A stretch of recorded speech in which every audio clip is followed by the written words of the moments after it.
వీళ్ళకి సంబంధించిన లోన్లన్నీ కూడా గవర్నమెంట్ తన రెస్పాన్సిబిలిటీ కింద గవర్నమెంటే కట్టేట్టుగా తీసుకోవాలి. నష్టపోయిన వీళ్ళందరికీ కూడా ఇక్కడే స్థలాలు ఇస్తారా, లేకపోతే ఇలాంటి స్థలమే ఇంకో చోట ఇచ్చి ఇంకో ఇల్లు కట్టించి వీళ్ళకి న్యాయం చేస్తారా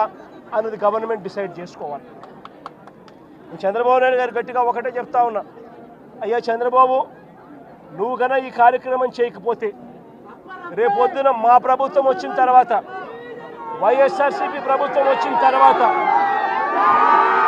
ఖచ్చితంగా చెప్తా ఉన్నాను, ఇదే ఎంక్వైరీ మేమేస్తాం,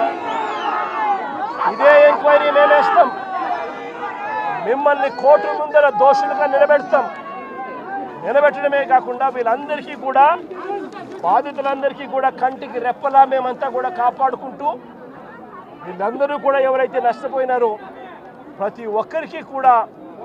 ఆ నష్టంలో ప్రభుత్వం భాగస్వామ్యమై వీళ్ళందరికీ తోడుగా ఉంటుందని చెప్పి బాధితుల తరఫున మీ జగనన్న మాటిస్తా ఉన్నాడు అని చెప్పి ప్రతి బాధితుడికి కూడా నేను చెప్తా ఉన్నాను.